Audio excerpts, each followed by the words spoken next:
I lured a homeless woman to my house, hoping to f*ck her. I, in 43, did this almost 10 years ago, and it's something I've never told anyone before. It was hugely reckless, manipulative, and occurred during a time of rampant self-destruction and reckless behavior for me following a nasty divorce. I was living alone, and very lonely.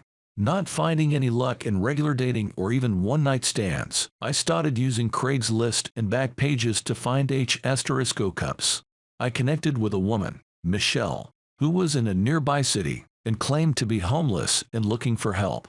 I'd seen tons of scams like this and fallen for a few, where a personal's ad was really just a step one of a larger scheme to get some fast cash. I decided to play along a little, and we chatted for a day or so. We were connecting, and I began to think she was telling the truth, or at the very least a very consistent storyteller. We exchanged pics, and she was reasonably okay looking, older than me by about 7 years, but not some backlady type person. Honestly, not someone I would have otherwise pursued, but for the fact that I thought if I gave her a place to sleep, she'd be grateful and let me f*ck her. So, we made arrangements for me to come meet her downtown one evening, and we had coffee in a diner. She was actually sort of kind of cute in person. She was really short, but very loud, intelligent. She was crafty, and showed me pictures of a bunch of stuff she'd made by hand like knitting and dollhouse furniture. She loved sending physical letters and cards in the mail. She loved handwriting and calligraphy, and said letters felt more personal than texting or emails. But she was also definitely a bit weird. I remember she had some really strong opinions about mundane food choices, and went off on some bizarre conspiracy theory tangents with next to no prompting. I chalked it up to her living on the streets and thought I could probably manage a little weird if it meant I could get what I wanted. I decided to roll the dice because above all other things, I was incredibly desperate. I invited her back to my apartment, saying she could stay with me a few days if she wanted. She didn't hesitate even a second. She only had 2 small bags with her, so we grabbed those and took off back to my apartment. To be absolutely clear again, I was not doing this to be a good guy, or because I cared about her. At no point did I ever genuinely want to help this woman, or improve her life. This was 100% in the hopes of getting her comfortable enough at my place that we'd hook up. Every dollar I spent in gas or coffee was mentally calculated as a cost of getting to that point. Every kindness and word I said that first night was part of a larger design. At the time, I think I was even trying to fool myself into thinking I was being a nice guy, but now years later, I can see how manipulative it all was. I never intended to physically force her to do anything she didn't want to do, but I was most definitely trying to build a path towards a self-esteem. And I was definitely abusing a power dynamic by trying to create a situation where she was, 1, at my place with no convenient means to leave on her own, and 2, felt obligated to repay my generosity. So we get back to my apartment, and I let her shower, get cleaned up, have a late-night snack. We watch some TV and cuddle up on the couch, and she's just incredibly grateful and also very clingy. She would sit really close, and at one point asked if we could hold hands. Later she broke down a little and cried because she said she'd not felt safe in probably 8 months or so. She had been either staying on the streets, in shelters, cars, or with someone who was dangerous because she had no other options. She thanked me repeatedly for being kind and giving her a chance. Each time, I told her it was no problem, I was happy to do it, I was so glad I could help, etc. But none of that was true. I was still just waiting for the right time to see if I could pivot into something physical. She asked how long she could stay. We'd already discussed this before I agreed to let her come over, and I'd told her just 3 days. I had partial custody of my kids at this time and could not let her be there while the kids were with me. She seemed to swing wildly back and forth between sadness and gratitude and not knowing what to do next. I couldn't be sure I would succeed if I made a move, so I left it alone. As the night wore on, I told her I needed to get to bed because I had to work tomorrow, and she said okay, but just sort of sat and waited for me to do or say something else. I walked her back to my kids' room and told her she could sleep in here. There was a bunk bed and lots of clean linens and stuff in there, and I would be right down the hall if she needed anything in the night. I could tell she was really surprised. I started to realize that I was not being smooth or clever, and that she 100% expected and anticipated me wanting her to come to my bed. And I know now I am not the first or last guy to abuse her in this way, and I think vulnerable people just sort of get used to being taken advantage of. I wanted it to be her choice, and didn't want to tell her or even suggest to her to come to my room. In my FC kid up head, I thought that still made me somewhat honorable. So I left her there, and she slept in my kid's bedroom all night, and I slept in mine. I waited up about 45 minutes, hoping she'd come down the hall. At one point I heard her get up and use the hall toilet, and I got excited and almost immediately rock hard, thinking this is it, like it was some kind of P***Reno intro, but then she went back to the other room. We woke up the next morning, and she was so happy. She said it was the best night's sleep she'd had in a very long time. We had a quick breakfast and coffee that morning before I left for work, and she asked if I could give her some cash for the day. Alarm bells were ringing in my head, but my D***CK was still in charge. She claimed she wanted to walk to the nearest store and get some cleaning supplies and clean my apartment as a thank you for letting her stay.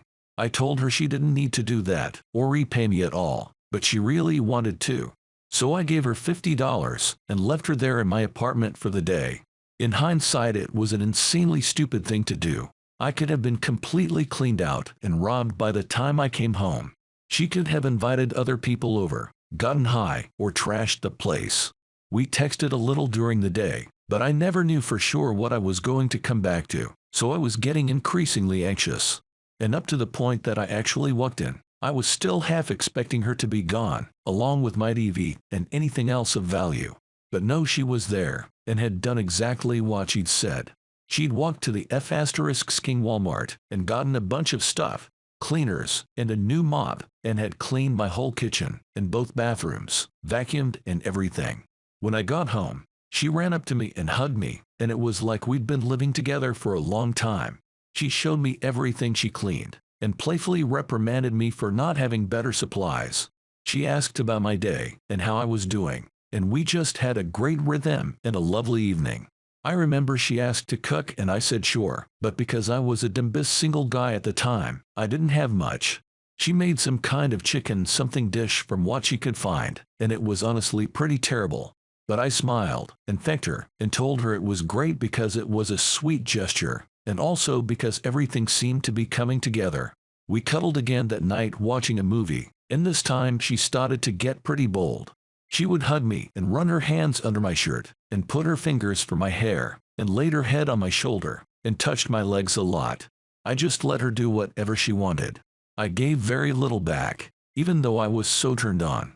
I wanted to do more, but as soon as my plan started to obviously work, I began to feel incredibly guilty and like a complete piece of shit for everything I'd done up to that point. The night went on, and it was getting late.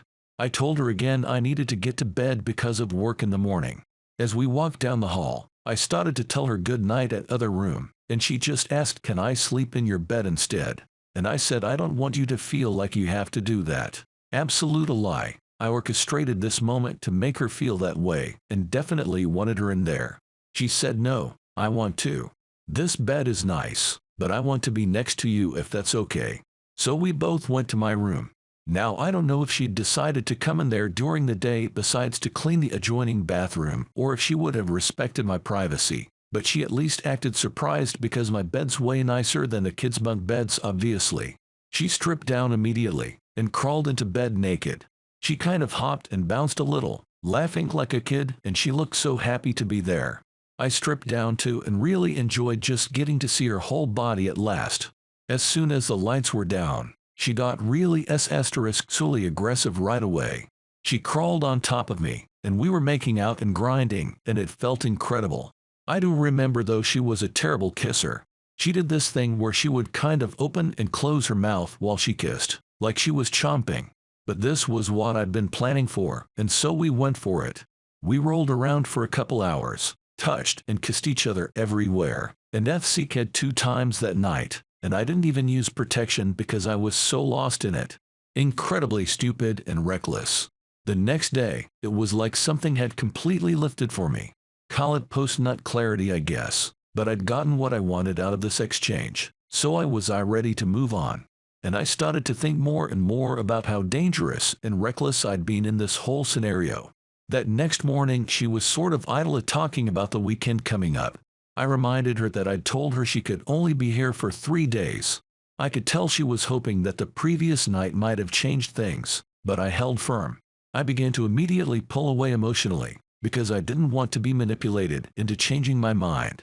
I got a bit colder to her, and left for work again that morning.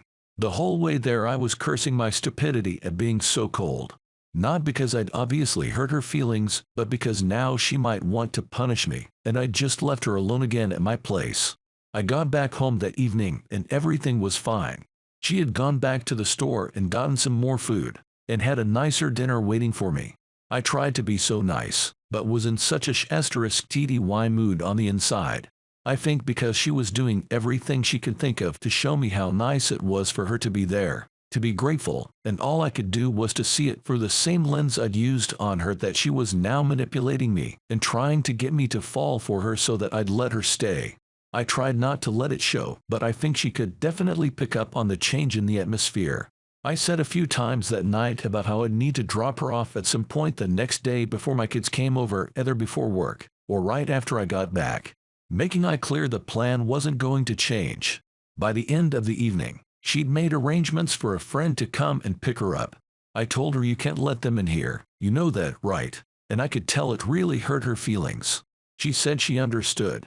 When it was time for bed, the mood lifted a little, and we both got playful with each other again.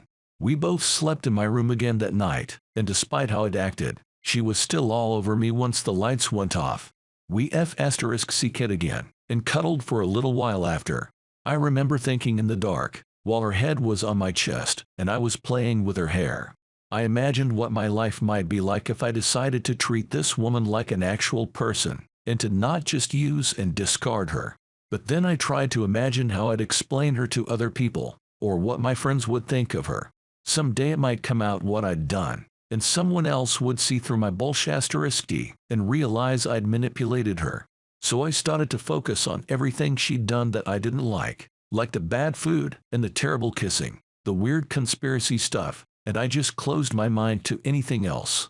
I'd done something reckless, but made it out with my kidneys intact, and shouldn't try to push my luck any further.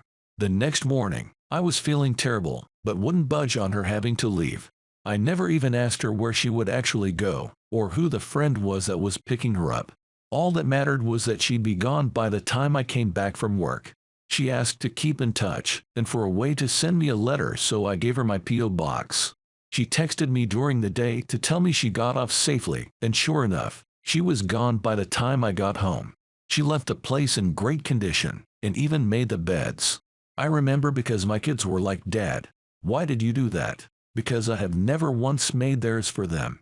We chatted via text for a little while longer. I want to say maybe a few weeks at most. Just very superficial. "Hey, how are you? Hope things are good" type texts. She had gone back to the city, where there were more resources for her, and had hopes for a job lead. I just gradually stopped replying much, and then at some point she never texted again. I am telling this story now, in all its detail, because I was and am a complete piece of shit. I took advantage of this vulnerable woman for my own gain. Everything I did, everything I said, every act of generosity was done so that I could FCK her. I didn't actually care about her, or her situation, or what happened to her when I was done. She was just someone who I could FCK. I didn't **pay her by the technical definition, but I definitely coerced her and manipulated her.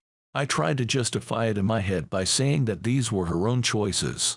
But I told her lies that I thought she'd want to hear. And I intentionally created a situation where she would have those choices to make. So now, can say unequivocally I did something truly awful to this poor woman. It's something I will hide for the rest of my life out of shame and guilt, because I know it was terrible, and it makes me question the kind of person I truly am at my core for having done it. So there you have it, guys. If you need more videos like these on deep darkest confessions, then smash that like button and subscribe now, and stay tuned for more videos like these.